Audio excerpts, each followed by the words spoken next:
Hello students, let's start a new chapter on trigonometry.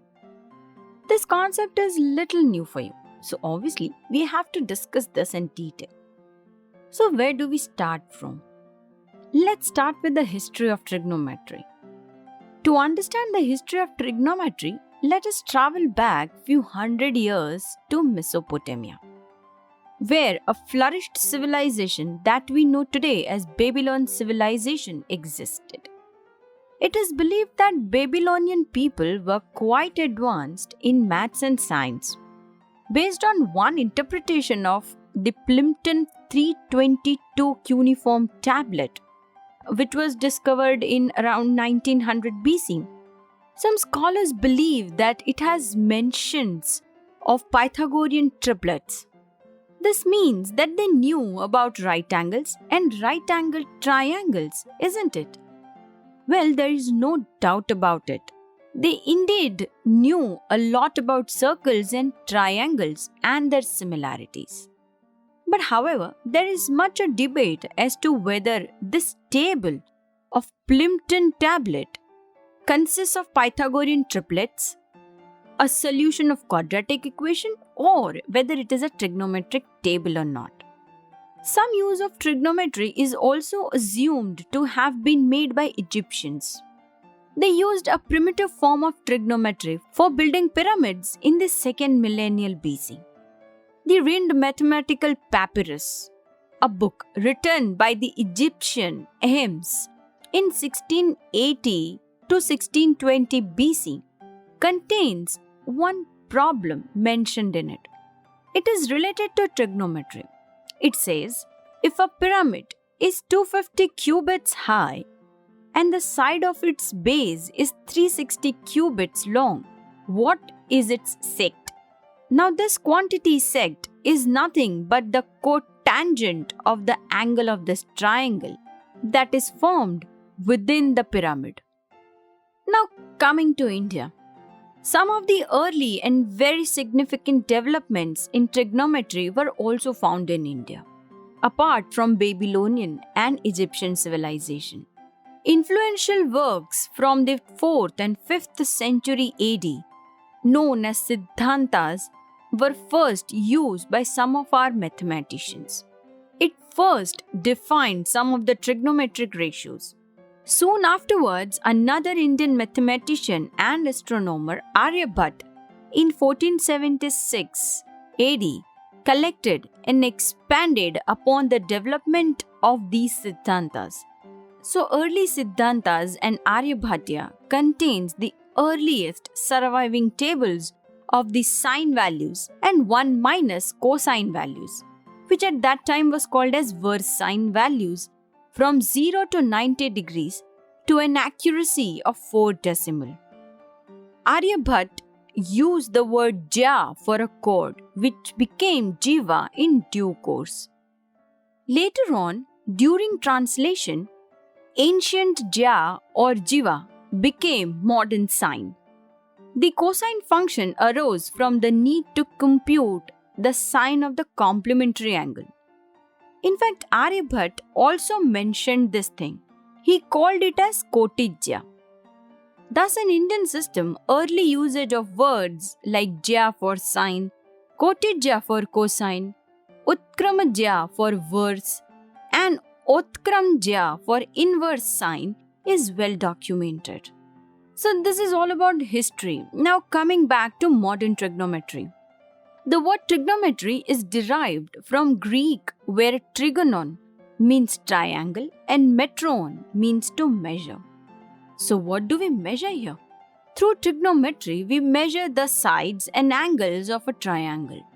Trigonometry, thus, is simply the branch of mathematics that describes the relationship between angles and sides of triangle. We know the triangle can be acute, obtuse, or right angled.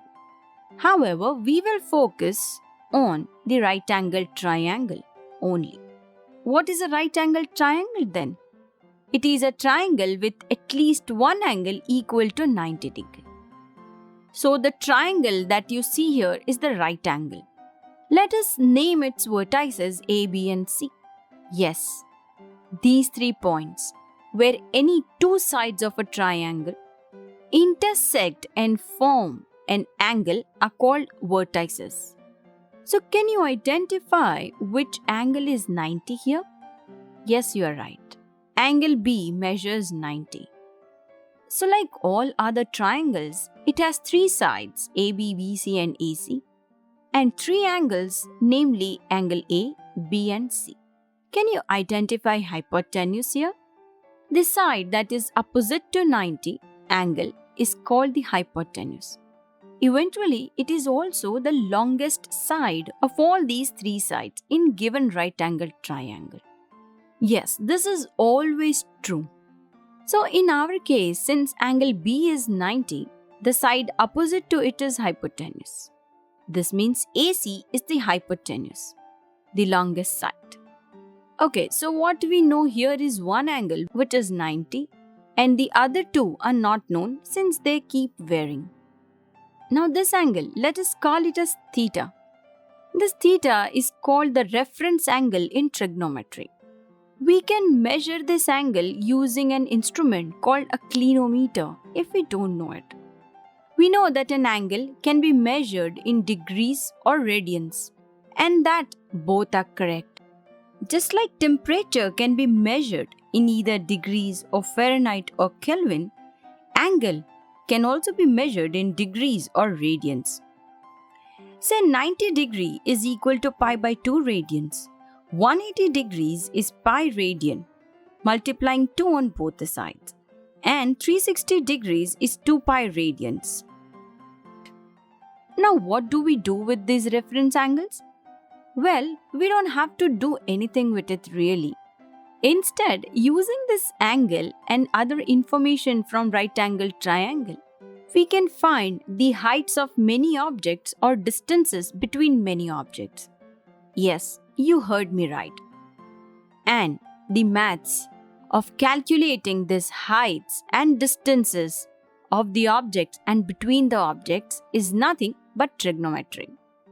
So trigonometry finds many practical life applications. Let me give you one example. Suppose the students of school are visiting Qutub Minar. Now if a student is looking at the top of the Minar, a right angle triangle can be imagined to be made as shown. Can the student find out the height of Minar without actually measuring it? Let's see one another example. Suppose a girl is sitting on the balcony of her house, located on the river bank. She is looking down at the flower pot placed on a step of a temple situated nearby, on the other bank of the river. A right angle is imagined like this to be made in this situation.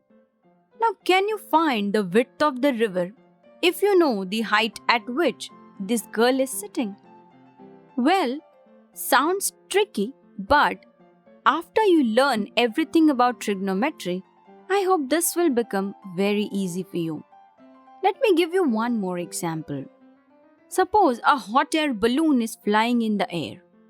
A girl happens to spot the balloon in a sky and runs to her mother to tell her about it.